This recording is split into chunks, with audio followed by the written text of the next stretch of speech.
Hey guys, it's Kevin in my review for John Wick Chapter 3, Parabellum. And what this film is essentially about is, as we know from the events of the second film, John Wick has now killed this international assassin. He has broken some rules. He has this $114 million on him. So he has essentially become excommunicado, which basically means that anyone that was assisting him legally can't. He's now being hunted down by everyone, and he has to try to safely get away, and that's really all I'm going to say.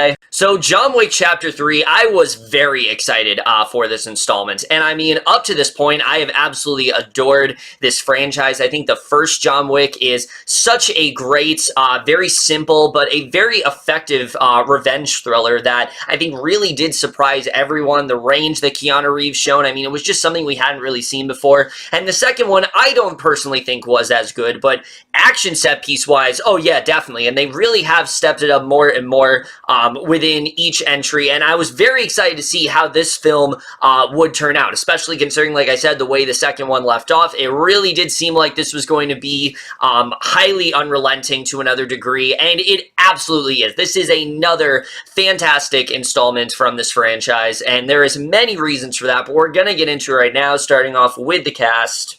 And I'll just say right now, everyone really does do an incredible job in this movie, and I really was impressed by everyone, but easily, just like the previous two installments, the big standout is Keanu Reeves as Wick, who I really do feel like, you know, after 3 films, we can take him for granted, but we absolutely shouldn't, because he just does such an incredible job in this movie. He is just as badass as he was in the 2 entries, but you also do see the fear in him. You know, you can tell that he knows that he is being hunted, and he's very tentative with who exactly he does want to trust, and I think he did a very good job with that. His acting is so great here. You can see how betrayed he really does feel. You can see just how lost he really is, and I thought overall he just did such an incredible job in this movie, and I have loved what we have gotten from this character from this point. I think Reeves has just done such an incredible job, and this film very much exemplifies that. But someone else who I think is going to be a big standout for many is Halle Berry as the character of Sophia, who, hearing Halle Berry being casted in this movie, I was very excited to see what she did, and she definitely did not let me down. Now, I will say, she's not in this movie as much as you may think, but for what she has, she is fantastic, and she definitely is a huge standout for sure. Sophia and John's sort of partnership is very well done. She is very badass, but she also does have this past that kind of haunts her and connects the two in a way that I wasn't really expecting, and I thought she did a really great job here. She really does get it on the action very well, and the chemistry between these two, I thought they worked very well together, and I was overall impressed by her a lot here, and I do hope we see her again in like the Continental and things like that, because I really did love her in this film.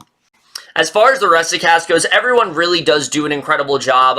Laurence Fishburne is still just as great as he was in the second one. He's in this one about as much as he was then, maybe a little bit more, but I still really like what he did here. McShane is fantastic as always. I love what he did in this film. Someone who really impressed me, though, was Asa or Asia Kate Dillon. I thought they did an incredible job. Now, I did not see their performance on Billions, so I can't really, and I heard really great things about them on there, but they really impressed me. They basically play this character who's like adjudicating the Continental and things like that, and they're kind of like the overseer of it all, and I thought they were just such a menacing presence, and I love what they did here. Marc Dacascos is a really great villain as well. I thought he definitely did a very good job, and Anjelica Huston really does add a lot to this film as well. Everyone really did do such an incredible job here. I really was impressed by everyone's acting ability, and I thought everyone really, like I said, stepped up their game in this film. But now let's get to the directing and the writing, which I will say this. I mean, Chad Stahelski at this point, I feel like he knows what kind of movie he is directing. He knows how suspenseful, he knows, you know, the action and things like that. But what he does even better here than I think he's done with the other 2 films is because of the fact that the plot, you know, and everything going on with John Wick, things are even to a more intense degree than they've been before. There's a palpable sense of tension tension throughout the entire film. Stahelski does a very good job with, showcasing that. Like I said, that's very well done, but he also adds a nice dose of levity that I also really did enjoy. And it was in the other two films, but here it's a little bit more present. There's a little bit more there, and I actually thought that in a film that is so intense, I actually thought that was balanced pretty well. And his directing, it's basically as good as it was in the first two, and I think he does a very good job here. The writing as well, though, is what very much impressed me here, because one of my issues with the second film is that while I thought the action was really good, the story itself wasn't really grabbing me as much. Not the case here at all. The story here is fantastic, and let me just say, the excommunicado stuff, it adds a whole other layer to Wick's character, because while John does have some allies in the movie, he has Sophia, he has Anjelica Huston, that doesn't change the fact that, them helping him out is kind of illegal, and obviously it's not what the high table wants from them. So even at that, he never really knows who to trust, and you yourself are kind of in that position. I think they did a very good job with that. John is on high alert basically throughout the entire movie, and that's something I definitely really did enjoy. But the other thing that I thought this movie did very well is that it actually takes a lot of time to pause with many of these characters, because there are quite a few new characters in this movie. For example, Halle Berry. Like I said, Sophia is a badass. She definitely does do a very good job, but what I love the most about her is the character stuff. They actually take quite a lot of time to really flesh out her character, show her backstory, what she's been through. I mean, we don't see like a ton of it, but we definitely get a sense of who she is, how these two are connected, how he gets her on board, and I thought they did a very good job with that. And honestly, her story was so compelling, I would not be upset if they announced like some kind of spin-off with her. In fact, I kind of want to see it, because I thought her character was so interesting, and I really did love seeing that, and that's something else I really did enjoy. And the same when it comes to Anjelica Huston. Anjelica Huston, she really is the person that has kind of trained John to be the person that he is, and seeing their sort of relationship and the history that these two have was also very interesting, and I definitely really did like getting into that overall, and that's something else they do very well. John, in the first movie, he definitely felt like a man who, he had a loving wife and things like that, and he was retired, and he was, he wasn't trying to be an assassin anymore, but of course, because of his dog being killed, he had to get back into it. This film really starts to portray him in a more human way again, mainly because he is not as on top of things as he was in the other movies. I mean, there are constantly people attacking him every single moment, and he has to dodge so many, he has to take so many stabs, so many bullet wounds. I mean, everyone is just constantly beating on this guy, and you really do feel, again, that even though John is someone who definitely, he is very well trained and things like that, he's not going to come out of everything on top, and that's something I did like about this movie, and I thought they did a very good job with that here. The film also continues the fleshing out of the Continental, and that's something I did appreciate in the second one, but I thought they actually did a better job of that here, and that, again, is mainly due to the adjudicator character, who I really liked what they did with her. She gets Ian McShane and Lance Reddick's characters to really question some of their previous decisions involving Wick. Is Wick someone that is an ally, or is he a burden to them? Should they continue to support him, or should they just completely abandon him? And I thought those questions were actually really well done, and this movie is still just as interesting even when Wick isn't on screen, and that's something I really did enjoy. The second one, that wasn't really the case, but here I actually really did enjoy that, and I thought they did a very good job with that for sure. So, like I said, the writing here was definitely very well done. Something that I think some people may take issue with is the main villain in this movie, which is kind of the adjudicator, but it also is Marc Dacascos' character, which he is not like the other villains we've seen in the previous two films where, he's questioning Wick's ideology and things like that. No, this is someone who actually is a fan of John, and he kind of wants to be like his sidekick in a way, but because of the situation they're in, he has been assigned to kill him, and I thought that he was a lot of fun. I thought they did a very good job with him, and it was a different sort of villain than we've seen from the other two films, and I really appreciate that. I can understand if some people don't like that because, you know, he's not nearly as intimidating. I mean, he still is intimidating, but it's a different kind of villain, and I actually really did appreciate that. I like what they were trying to do there. So, like I said, the writing here is very well done. I definitely really did enjoy it overall. And the cinematography, let me just say, is the best in this entire franchise. I mean, this film, we really do go outside of even, like, other places.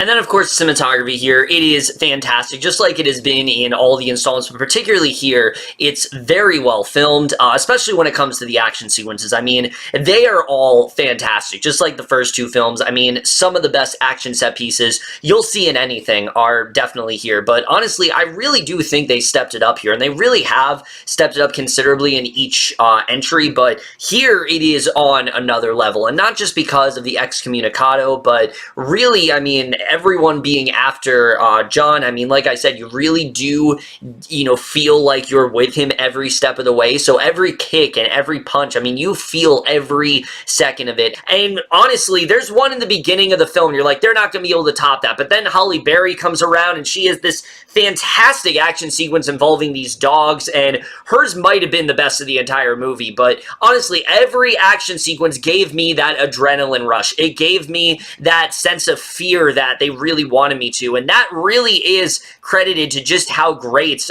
the action is, but also how great the cinematography is here. I mean, and my god, did they step it up in terms of the blood here. This is easily the goriest in the entire franchise, and there were so many moments where I just had a huge audible reaction to what was actually going on. It was just so grisly, and I'll just put it this way. If you thought that the scene with John Wick killing someone with a pencil in the second one was crazy, they do something here, then it's topped it. I'm not going to get into it, but it happens in the first act. It's one of the first action sequences, but they have topped it for sure. I mean, it is absolutely insane. I don't know how Keanu Reeves does it. Remember, he's doing most of the stunts in this movie, and it's absolutely insane. I don't know how he's able to do what he's able to do, but it's incredible. I love what we got to see here, and it's the best this action's ever been. And I really did like the cinematography, the different locations that John goes to. It helps the movie stick out, these action sequences, it helps them stick out more, and I thought they did a very good job with that.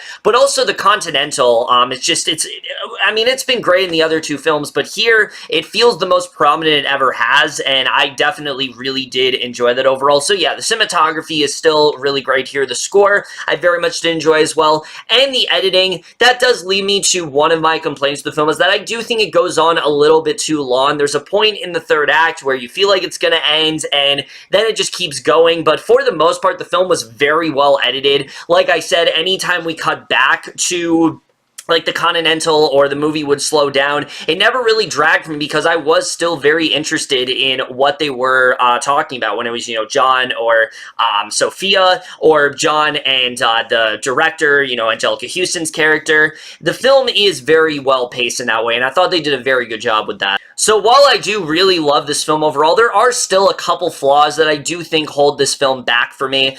The first one being, there are a few characters in this movie that just felt a little too one-dimensional, but I can also understand where they're coming from, where again, everyone is basically after John, so it wasn't really that big of an issue. Also, the last action sequence in the film, the climax, it does go on a bit too long. I do think that they're, you know, I like what they were trying to do, but after a while, it's like, all right, how many more hits can he take? I mean, I don't want to spoil anything, but there's like this glass and things like that, and just what they were doing there, it just kind of felt very repetitive after a while. I still really did love it. I still was into it overall, but it just felt after a while like, just how much longer can this go on? You know, like I like where they end up going with it, and I thought they did a good job with that overall. Also, there are a couple things that they do involving some characters that are just a bit unclear to me and didn't really make a lot of sense, but that leads me to my biggest complaint with this film, which unfortunately is the ending. Now, it is a big spoiler. I'm not going to get into what actually happens,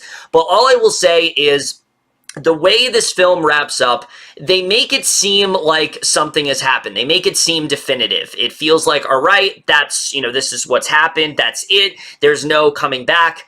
but then they kind of backtrack, and there's this thing they do, and just the way it was handled, I thought was very clumsy, and I didn't really like the way they end up doing it. It felt like a bit of a cop-out to me, and I get what they are trying to do, you know, setting up like the Continental TV show and things like that, but really without getting into anything, I just thought that the ending of the film, like the very last scene, it killed some of the suspense for me. It killed some of the momentum, and it just made some things a bit more confusing than they should have been. It made me question things that I probably shouldn't have, and just in general, I don't think it was handled all that well.